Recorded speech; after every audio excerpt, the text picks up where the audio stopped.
विनिवृत्त संग प्रवृत्त कालोप्यजरो वरेण्य पायाद पायाद पुरुष पुराण विशापहारं मणिमौषधानि मंत्रं समुद्दिश्य रसायनं च भ्राम्यन्ते हो न त्वमिति स्मरन्ति पर्याय नामानि तवैव तानि। अहो आश्चर्य प्रकट कर रहा है। अहो विशापहारम, विष को दूर करने के लिए, मणिम, मणि को, औषधानि, औषध को, मंत्रम, मंत्र को, च और रसायनम, रसायन को, समुद्दिश्य लक्ष्य बनाकर ये लोग भ्राम्यन्ति भ्रमण करते हैं। त्वम ये सब आप है, इति न स्मरन्ति ऐसा स्मरण नहीं करते हैं। तानि मणि, औषध, मंत्र और रसायन ये सब तव एव पर्याय नामानि आपके ही पर्यायवाची नाम है। रसायन भी? हाँ जी। आयुर्वेद में अगध चिकित्सा नाम से एक चिकित्सा आती है। इसको दूसरा नाम है विष चिकित्सा।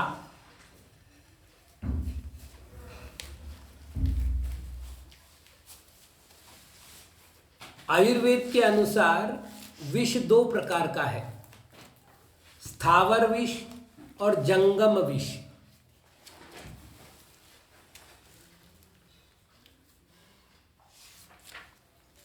ये दो प्रकार के विषयों के बारे में थोड़ी सी अपन जानकारी ले लेते हैं। स्थावर विष अचल स्रोतों से प्राप्त होता है।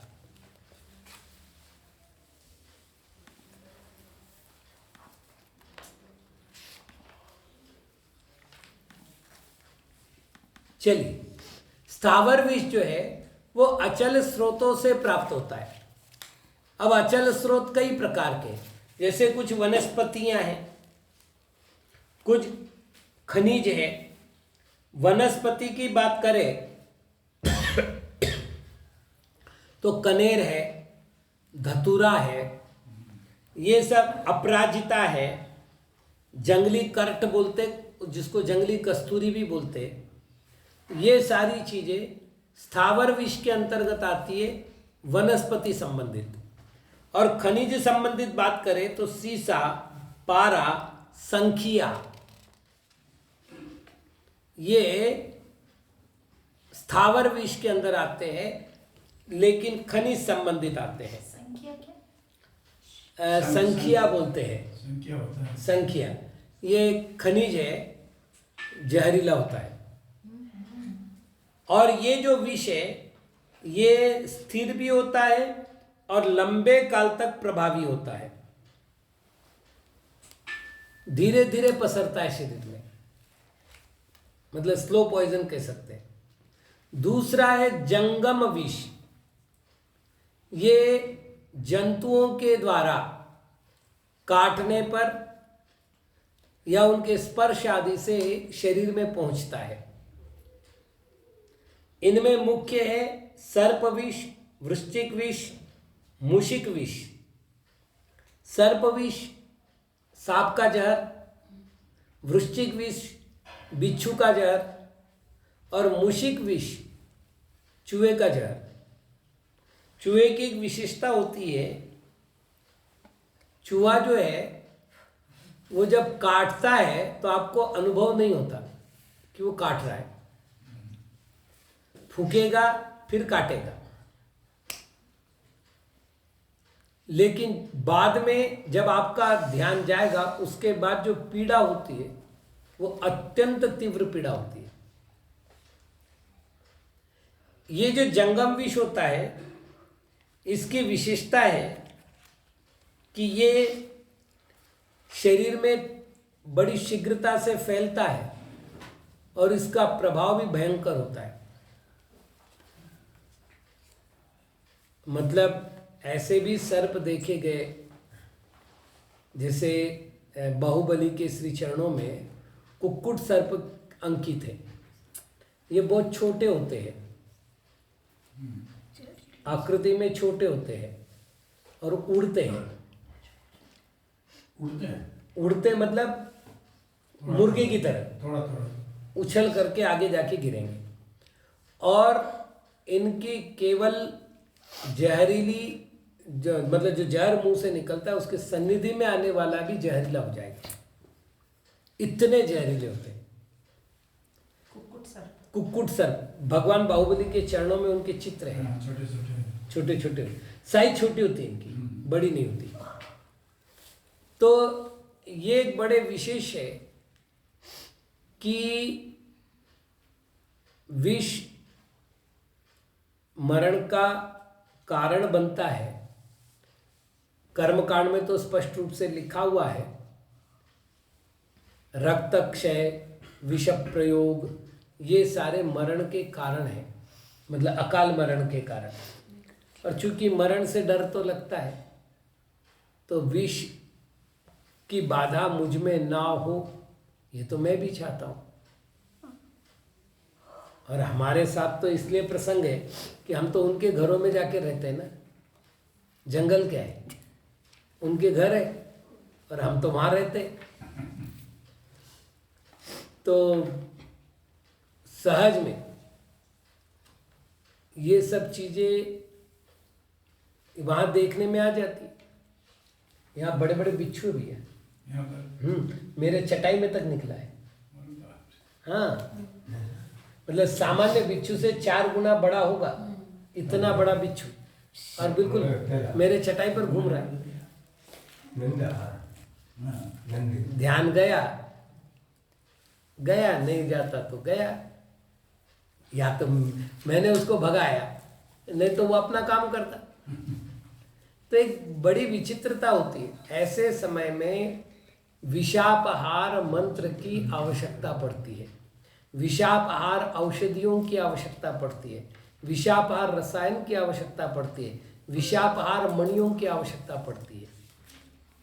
अब इस विषय में देखिए, वर्तमान में तो लगभग इन सब का प्रयोग बंद हो गया। अब तो सीधा कहते हैं ये सब अज्ञान है, अंधविश्वास है, इसके स्थान पर जो है डॉक्टर के पास जाओ, इंजेक्शन लो। सामान्य रूप से कुत्ता भी काट जाए तो 14 इंजेक्शन बोले हैं। लेकिन आपको ये बात बताऊं, प्रकृति ने हम लोगों की बहुत अच्छी व्यवस्थाएं की है। यदि हम प्रकृति से परिचित हैं तो स्थावर विषो या जंगम विषो हमारे ऊपर प्रभाव नहीं कर सकता। आज तो ये परंपरा नहीं बची, वरना चाणक्य के काल में और उसके बाद भी विष कन्याएं बनाई जाती थी। बचपन से सुंदर बच्चियों का पालन पोषण होता था, उनको थोड़ा थोड़ा विष दिया जाता था, वैद्यों के परामर्श के अनुसार, वैद्यों के देखरेख में।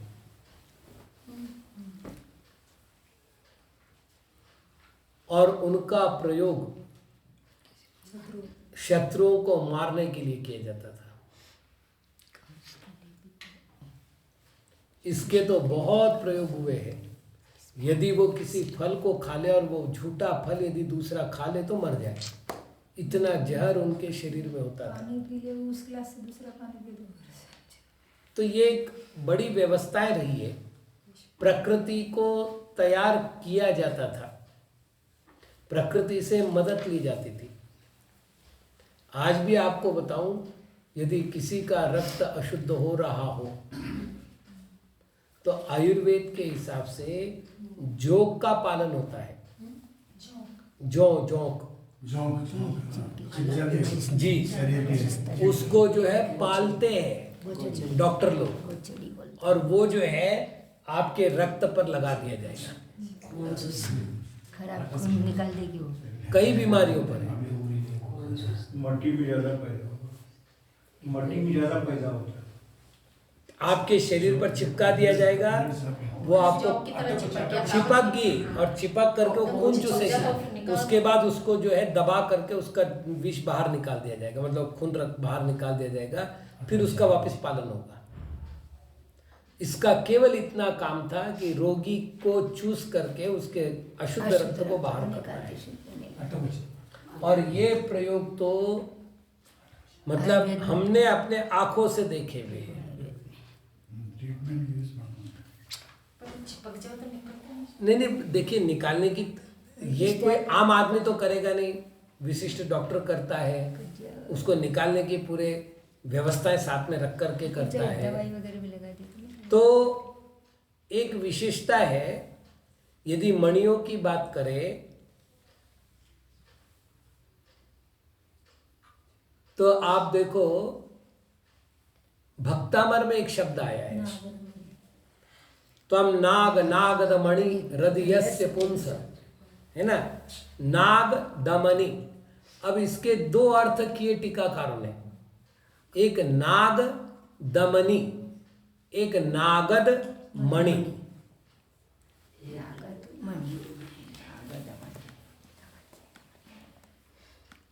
एक बार तो इधर एक बार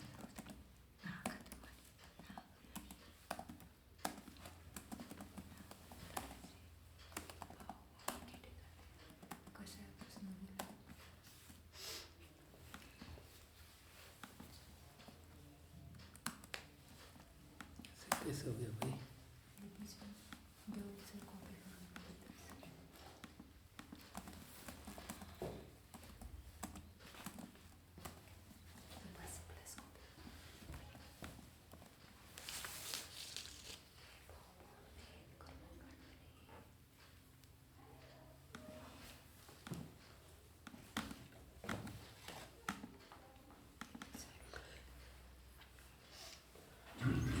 ये दो प्रकरण पाए जाते हैं टीकाकारों के अनुसार, बस व्याकरण में थोड़ा सा अंतर आ जाएगा।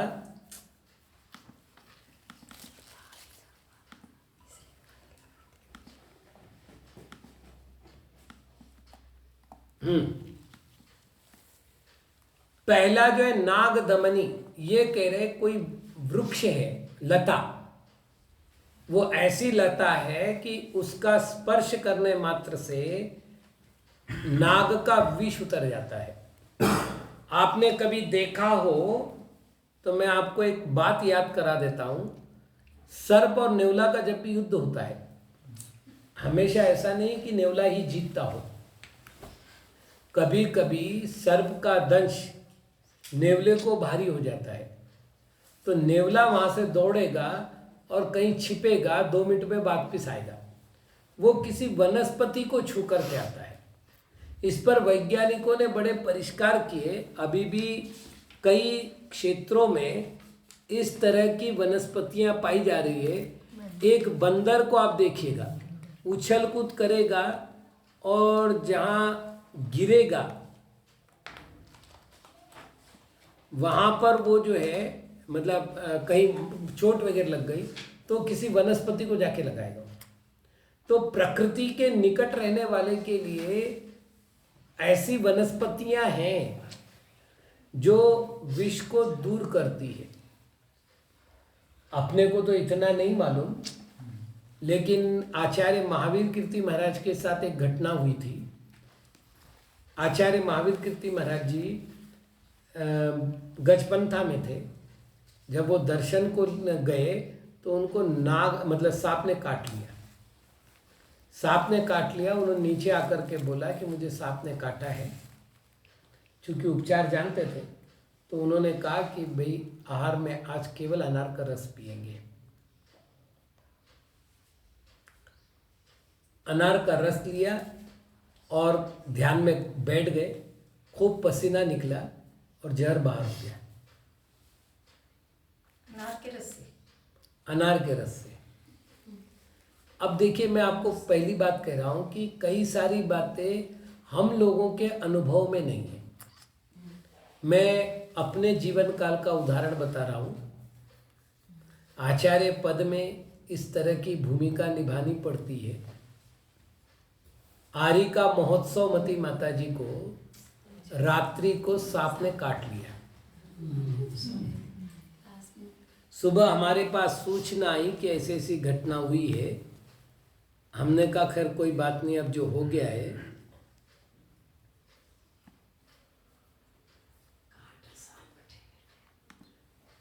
तो हमने माता जी का उस दिन उपवास था, तो उस दिन हमने क्या किया, सिकाकाई जो होती है उसके जो बीज होते हैं वो बीज घिस करके जहाँ सांप ने काटा था वहाँ लगवाया। सिकाकाई के बीज। ओ, सीका में और दूसरे दिन उनको अनार का रस दिया गया और साथ में शिकाकाई के बीज का चूर्ण बना करके दिया गया। अभी तक वो माताजी स्वस्थ है। अभी है। हाँ हाँ, 2017 में उनको काटा था। कहते हैं प्रत्येक वनस्पति में औषधीय गुण होता है। नहीं देखिए, प्रत्येक वनस्पति में नहीं, सृष्टि के प्रत्येक वस्तु में औषधि गुण है। खाने से बस ये है कि आपको उसके बारे में कितना अनुभव है। विज्ञान ने आपको प्रकृति से दूर किया और प्रकृति से दूर करने के बाद अब यदि कुछ भी बोलो आप तो वो कहते हैं ये सब जो है ना, ये सब अंधविश्वास है, आप डॉक्टर के पास जाओ, उसका इंजेक्शन दो, गोलियां दो, वगैरह वगैरह वगैरह।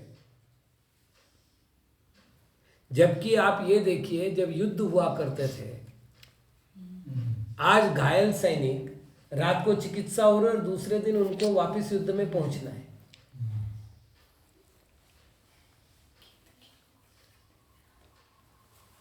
आपने अगर देखा हो टीवी पर जब महाभारत और रामायण दिखाया गया तो आपने देखा होगा कि वहाँ कैसे कैसे बाण लग रहे हैं और विशेष बात है कि दूसरे दिन वो वापस युद्ध के लिए मैदान में आ भी रहे।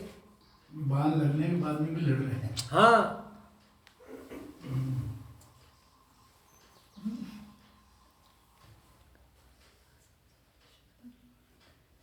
तो यहाँ संख्या विष के बारे में कुछ जानकारियाँ दी है। अभी इस विषय में मेरी ज़्यादा जानकारी नहीं है, तो आप देख लीजिएगा। तो ऐसी वनस्पतियाँ होती हैं। और मणि की बात करूँ तो जैसे मैंने कहा नागद मणि, तो नाग का दमन करने वाली यानी नाग विष का दमन करने वाली मणि ही नागद मणि कहलाती थी। एक बात आपको बताऊं, आचार्य वादिराज सूरी का पार्श्वनाथ चरित्र, उसमें आनंद की कथा चल रही है, राजा आनंद की। और वहाँ पर राजा आनंद ने महाराज से प्रश्न किया कि महाराज ये धातु पाषाण की प्रतिमा हमारा कल्याण कैसे करेगी। उस प्रकरण में महाराज उनको उदाहरण दे रहे हैं कि जैसे गरुड़ मुद्रा लगाने से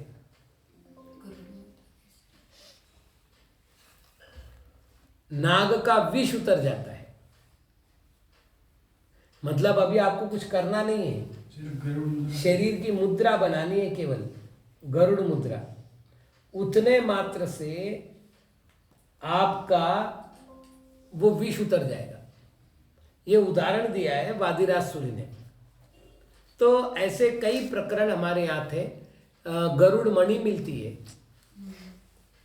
जो घुमाते हैं, अगर जहर लगे मतलब जहाँ पर दंश किया वहाँ पर, तो वो विष को सोख लेते, खींच लेते अपनी ओर। तो ऐसी मणियाँ थी। औषधों की बात करूँ तो कितने ही औषध ऐसे हैं जो विष को दूर करने वाली औषधियाँ हैं। कई रसायन बनते हैं। और एक और वर्णन कर रही है मंत्रम, तो विषहारक मंत्र भी है कई बीजाक्षरों में। देखिए मंत्र क्या है, यदि कोई समझ सके तो बहुत सरल बता रहा हूं। शब्द शक्ति, यदि आपने साहित्य का, चाहे भरत मुनि का भरतनाट्यम हो यानी नाट्य शास्त्रम हो, या फिर बाद में लिखे गए काव्य प्रकाश वगैरह ग्रंथ हो, साहित्य के अंग संबंधित जितनी पुस्तकें हैं, यदि साहित्य के अंग के संबंधित पुस्तकें देखो तो उन्होंने शब्द शक्ति नाम की एक शक्ति बताई है, और इसका बड़ा अंतर पड़ता है। इसके आधार पर वर्तमान में संगीत थेरेपी और ध्वनि चिकित्सा, आज ही मैं कुछ काम कर रहा था, ध्वनि चिकित्सा एक स्वतंत्र चिकित्सा पद्धति बनी हुई है, हाँ? मंत्र थेरेपी भी बनी हुई है। तो कई सारी बातें हैं। अब क्या हो रहा है मालूम है, बात तो हमको वही करनी है, लेकिन उसको हमें एक दूसरे प्रकार से इधर कहना है। पहले हम बोलते थे भक्तामर बोलो, शुद्ध पाठ करो।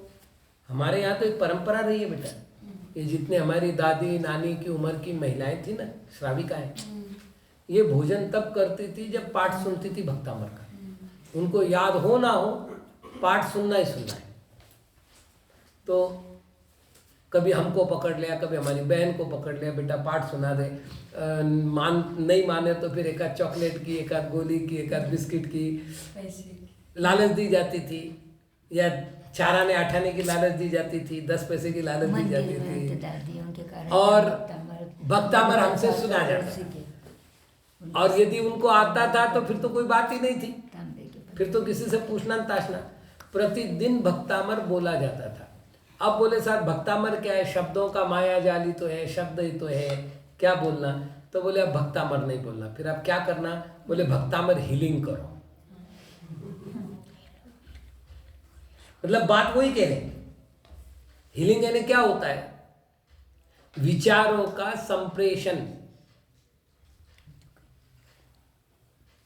हिप्नोटाइज का ये भेद है हीलिंग। हीलिंग कोई नई चीज नहीं है, हिप्नोटाइज है।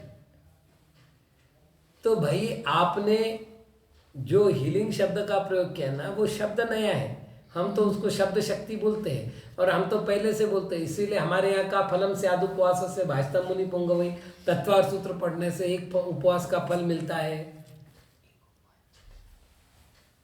अरे बात तो वही हुई, नाप दिया ना हमने, एक उपवास का फल मिलता है ना, एक उपवास जितना फल मिलता है, बात तो वही हुई।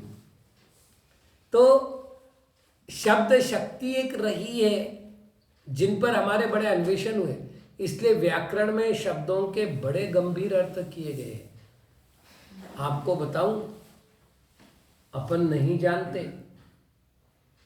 लेकिन आमंत्रण और निमंत्रण में अंतर है। ज्ञान, प्रज्ञा, मेधा में अंतर है। शिक्षा और विद्या में अंतर है, बहुत अंतर है। हम लोग इन बातों, एक तो क्या हो गया, भाषा का, हाँ नहीं होता, भाषा का जो गांभीर्य है। मैंने शायद आपको बताया भी होगा, एक ब्राह्मण भक्त है मेरा, उसका विवाह होने वाला था, तो पत्रिका लेकर के आया। बोले महाराज इतने तारीख को मैरिज है, आप मुझे आशीर्वाद दो। तो मैंने कहा हुआ भैया, इसमें सूरत में एक मुसलमान बच्चा काम करता था कंप्यूटर का, उसने अपने बहन की शादी का कार्ड मुझे दिया कि आपको आना है बाबूजी। मैंने कहा मैं तो तैयार बैठा हूँ, पहले अपने परिवार से पूछ ले, मैं तो आने के लिए तैयार बैठा हूँ। तो देखिए, भक्त की भक्ति अलग होती है, वो अलग बात है। मैं जो बता रहा था बड़ी गंभीर बात है। उसने कहा मैं मैरिज करने जा रहा हूँ, तो मैंने कहा भैया मैं डाइवोर्स को आशीर्वाद नहीं देता। तो बोले मुझे लगा कि इंग्लिश बोलूंगा तो आप मेरे को ऐसा ही बोलेंगे, ठीक है मैं शादी करके आता हूँ। तो मैंने कहा बर्बादी को आशीर्वाद नहीं देता। तो बोले फिर क्या बोलूं? मैंने कहा बोल पानी ग्रहण कर रहा हूँ, बोल विवाह कर रहा हूँ। बोले मैरिज में, शादी में और विवाह में क्या अंतर है? मैंने कहा बहुत बड़ा अंतर है। मैरिज मेरी शब्द से बना हुआ है, मैरी शब्द का अर्थ होता है आनंद। तो जब तक आनंद दे रही तब तक तू मेरी, वरना डाइवोर्स। शादी शब्द शाद शब्द से बना है। शाद का अर्थ होता है आनंद। तो जब तक आनंद में साधन है तब तक तू मेरा मैं तेरी, वरना दूसरा तीसरा से। जबकि विवाह शब्द में वी उपसर्ग है, वह धातु है, घय प्रत्यय है। वह धातु का अर्थ होता है वहन करना, निर्वहन करना, संभालना। मैं ऐसा व्यक्ति बता सकता हूं, मेरा तो एक भक्त है भाई, उसको मैंने किसी कारण से बुलवाया तो उसने मेरे से कहा कि आप मुझे कभी भी बुलाओ तो 12 बजे के बाद बुलाना। बोले सुबह मुझे पत्नी को नहलाना पड़ता है, उसके पूरे भोजन की व्यवस्था करनी पड़ती है, उसकी मालिश करनी पड़ती है, उसके बाद मैं घर से बाहर निकलता हूँ। बेड रेस्ट लगभग 6 या 7 साल तक उसने कंटिन्यू सेवा की है। उसके बाद उस पत्नी का देहावसान हुआ है। एक ही बात कही उसने, तेरा मेरा 7 भवों का संबंध है, तेरी प्रतिकूलता रख करके मुझे कुछ नहीं करना है। भारत में तलाक पद्धति तो थी नहीं भाई, सही है। विवाह में तलाक किस बात का? हाँ, शब्द ही नहीं है, शब्द ही नहीं है। अब तो बन गया घटस्फोट शब्द आ गया है, घड़े को तोड़ना। लेकिन शादी कोई घड़ा थोड़ी जो तोड़ रहे हैं। खैर, कई बात बता रहा हूं। मैंने कहा विवाह का अर्थ होता है विशेष रूप से अपने कर्तव्यों का वहन करना, उसके बाद उसका प्रतिफल मिले या ना मिले। पाणी ग्रहण, गर्दन कट जाए चलेगी, तेरा हाथ नहीं छोड़ूंगा। पाणी ग्रहण, तो ये शब्द थे, ये संकल्प थे, ये संस्कार थे। विवाह क्या है? गृहस्थ दीक्षा, मनोरंजन नहीं, गृहस्थ दीक्षा। बाल ब्रह्मचर्य आश्रम था, उसके बाद गृहस्थाश्रम था। गृहस्थाश्रम में प्रवेश करने के लिए विवाह दीक्षा होती थी, जैसे आश्रम में प्रवेश करने के लिए ब्रह्मचर्य दीक्षा होती थी। विवाह दीक्षा है, तो जितनी पवित्र दीक्षा मेरी है उतनी पवित्र दीक्षा विवाह की है। मार्ग अलग है, ये मोक्ष मार्ग है और वो मोक्ष मार्ग प्लस संसार मार्ग है। विवाह भी मोक्ष मार्ग है, ध्यान रखना। विवाह जो है केवल संसार मार्ग नहीं है, संसार मार्ग के साथ मोक्ष मार्ग है। जैसे मुनि दीक्षा स्वतंत्र रूप से मोक्ष मार्ग है, गृहस्थ दीक्षा मोक्ष मार्ग भी है और संसार मार्ग भी है। विवाह अपवित्र कतई नहीं है। बस एक बात लिखी है, पुरुषार्थ सिद्धि उपाय देख लो, कि जो अपनी पत्नी का भी त्याग करने में समर्थ नहीं हो, मतलब जो स्त्री मात्र का त्याग करने में समर्थ नहीं हो, ऐसे व्यक्ति को ये निज कलत्र मात्रम परिहर्तुम शक्नुवन्ति नहीं मोहात् निशेष शेष योषिन निषेवनम तैरपीन कार्यम, ये श्लोक दिया हुआ है। यदि आप संपूर्ण स्त्री मात्र का त्याग नहीं कर पा रहे, यानी पूर्ण ब्रह्मचर्य व्रत धारण नहीं कर पा रहे हैं, तो आपको पर स्त्री का त्याग करना चाहिए, अर्थात स्वदार संतोष व्रत लेना चाहिए। और स्वदार संतोष व्रत बिना संस्कार के नहीं होता। उस संस्कार का नाम है विवाह संस्कार। इसलिए भारत का बहुत बड़ा संस्कार है, जैन पद्धति का बहुत बड़ा संस्कार है। यदि इसको देखना हो तो आपको देखना चाहिए आदि पुराण में, जहां महाराजा नाभिराज आकर के अपने पुत्र आदिनाथ को ये शिक्षा दे रहे। और उसके बाद आदिनाथ, वहां लिखा है ओम इत्युक्त्वा, जो श्लोक प्रारंभ हुआ है ओम इत्युक्त्वा से प्रारंभ हुआ है। ओम कह करके भगवान ने अपने विवाह की स्वीकृति प्रदान की। तो शादी, मैरिज, ये हमारा शब्द ही नहीं है।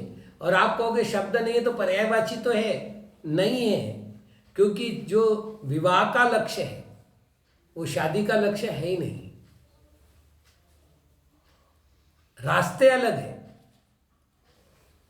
यहां 7 जन्मों की कस्में हैं, वहां एक जन्म में भी निर्णय नहीं है।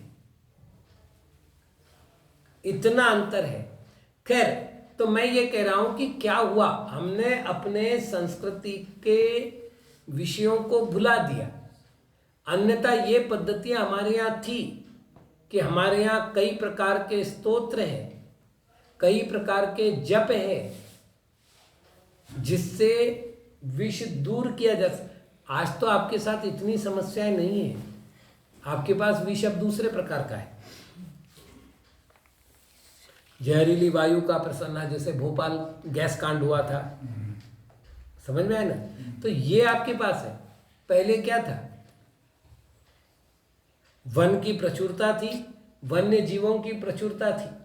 आप देखो ना, भगवान पार्श्वनाथ के जीव की 9 भव की कहानी, 10 भव की कहानी में अधिकांश उनका मरण सर्प, नाग या अजगर से हुआ है। अधिकांश मरण, मतलब मुनि बनने के बाद भी अजगर उनको निकल गया है। जिस भव में तीर्थंकर प्रकृति बनती है, उस भव में भी उनका मरण सर्प के कारण से हुआ है। तो उन दिनों में ये परिस्थितियां थी, इसलिए इस पर खूब अन्वेषण था। इसके बीजाक्षर मंत्र, इसके स्तोत्र जप, इनके मंत्र जप, इनके लिए आसन, इनके लिए मुद्राएं। आज आपके पास जो जहर है वो फूड है ना? अलग अलग भोजन से आपको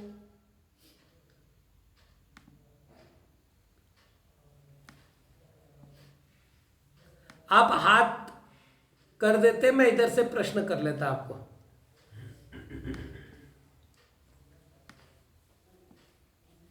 आपका हाथ ऊंचा हुए बिना मैं नहीं बता पाऊं, क्योंकि इसमें कई लोग हैं, मैं कैसे बताऊं किसका प्रश्न है।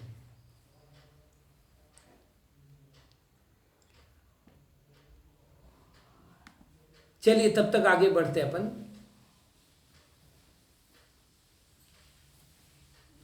इसमें प्रकाश चंद जैन लिखा हुआ वैसे।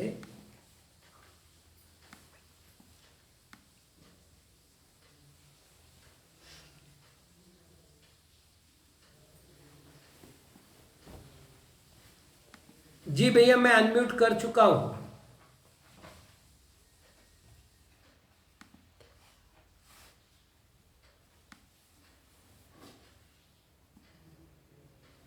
चलिए, तो इस पर बड़े रिसर्च होते थे। अच्छा, आपको बताऊं, विश्व वैद्य बोल करके स्वतंत्र वैद्य होते थे। मूलाचार देखना, मूलाचार में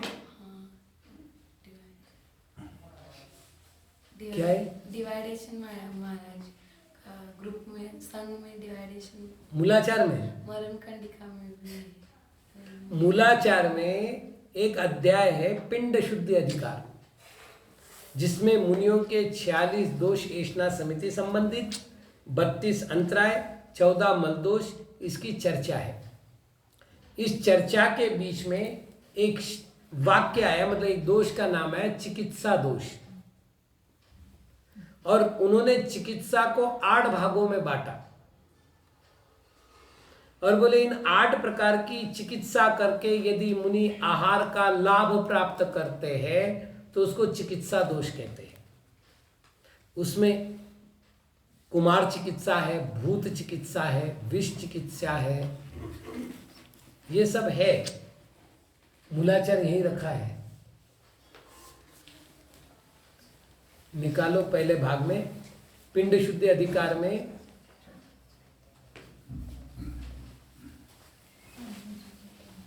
मुनि के आधार से जो दोष होते हैं उसमें वो चिकित्सा नाम का दोष है। इसमें भी मिल जाए बेटा, अनुक्रमणिका में। तो बहुत रिसर्च होते थे और शीघ्र लाभकारी उपाय खोजे गए थे, क्योंकि वहां तो आवश्यकता थी।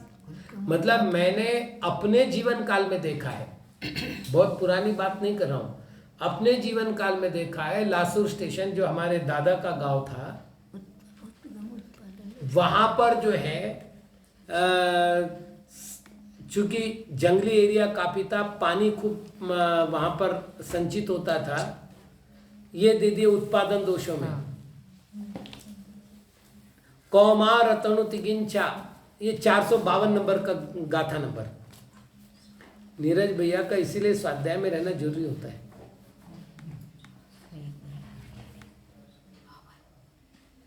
452 452 मिला क्या? 2। इसमें ये कह रहे कोमार तनु तिगिंचा रसायन विष भूत खार तंतम च सालंक्यम च सल्लम तिगिंच दोषो दो अट्टव्यो। कौमार चिकित्सा, तनु चिकित्सा, रसायन चिकित्सा, विष चिकित्सा, भूत चिकित्सा, क्षारतंत्र चिकित्सा, शालाकिक चिकित्सा और शल्य चिकित्सा, ये 8 प्रकार के चिकित्साएं हैं। मतलब विष भी एक चिकित्सा है, आपको विष दिया जाएगा। अभी भी आपको बता रहा हूं, मैं वैसे कम प्रयोग करता हूं, लेकिन यदि कोई विशेष औषधि का निर्माण करना पड़े तो हम पारा जरूर देते हैं। अब वो शोधन करके मंगाया जाता है पारा, शुद्ध पारा नहीं, औषधि की दृष्टि से शोधन होता है, वरना तो जहर है। तो पारा को मंगा करके औषधि में मिलाते हैं, लेकिन अब तक मतलब जितने मैंने औषधियाँ की उसमें से मुश्किल से 1% औषधि में ही मैंने पारा डालने की हिम्मत की है। हाँ, जहरीला तो है बेटा, और अगर आपके पास ज्यादा क्यों बेटा, कुचला देने को ये चटका लगाते वो भिलावा, तो भिलावे का तेल हाँ औषधि में देते। हाँ, जहर है बिल्कुल। देखिए मेरे उस पर प्रयोग किए जाते हैं। मतलब विष की जब चिकित्सा करनी पड़े तो बहुत सावधानी से उसकी मात्रा का निर्धारण, उसके उपयोग का निर्धारण किया जाता है। और नहीं तो फिर इतनी बड़ी हिम्मत नहीं करनी चाहिए, फिर उसकी जगह ऑप्शनली वस्तु देख लो, फिर वो मत देखो। लेकिन भिलावे की चिकित्सा हमने की है, कुचले की चिकित्सा की है, पारे की है।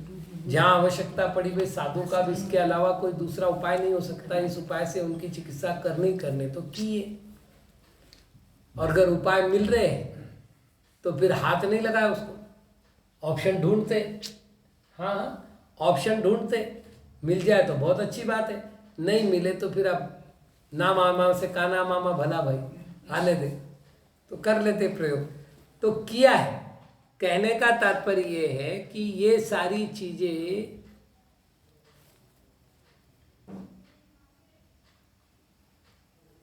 नहीं, वो आप सही कह रहे हैं, पारे शोधन की अपनी विधियां हैं। खैर हमने कभी शोधन नहीं किया है, शोधन किया हुआ पारा मंगाया वैद्यों से और औषधि तैयार की है, या फिर औषधि के नाम दिए और वैद्य से तैयार करवा के मंगाए हैं, लेकिन करना पड़ा है, ये बता रहा हूँ। तो खैर जो मूल बात करनी थी कि मणि, औषध, मंत्र और रसायन, ये 4 विधियां हैं जिनके द्वारा विष को दूर किया जा सकता है। ऐसे विष को दूर करने के लिए इसमें जो लुप्त करता है वो लुप्त करता है जनाः, लोकाः। क्यों? भ्राम्यन्ति, तो भ्राम्यन्ति बहुवचन है, तो यहाँ पर होगा जनाः या लोकाः। लोग भटकते हैं, इधर उधर दौड़ते हैं, अरे उन्हें ये नहीं मालूम कि त्वमिति, अरे वो विषापहार का मंत्र भी तुम हो, उस विषापहार का तंत्र रसायन भी तुम हो, उस विषापहार की औषधि भी तुम हो, और उस विषापहार के मणि भी तुम हो। अरे ये तो सब तवैव पर्याय नामानि, ये तो सब आपके ही पर्यायवाची नाम है। मतलब ये जो कुछ है वो सब आप ही है। चलिए अपन इस विषय का उपसार करते। विषान्यपहरतीति विषापहारस्तम जो विष का हरण करता है उसे विषापहार कहते हैं। मणिम तथा औषधानि तथा मंत्रम च पुनः, मणि औषध और मंत्र, रसायनम सिद्ध रसम समुद्दिश्य, सिद्ध रस का उद्देश्य लेकर के, भ्राम्यंती भ्रमणम कुर्वन्ति, अहो इति खेदे, या अहो खेदवाचक संबोधन है। त्वम इति न स्मरन्ति जना इति शेषः, यहाँ क्या करना है, कर्ता में जनाः लाना है। त्वम इति न स्मरन्ति, वो तुम है ऐसा वो विचार नहीं करते। इति किम एतानि विषापहार मण्यादीनि तवैव भगवत पर्याय नामानि अपर नामानि इत्यर्थः। ये विषापहार करने वाली मणि आदि जो है वो सब हे भगवान आपके ही पर्यायवाची नाम है, ऐसा जानना चाहिए। ओम नमः। अभी अपने पास करीब 15-20 मिनट है, तो आज अपन पर्युषण पर्व के पहले दिन की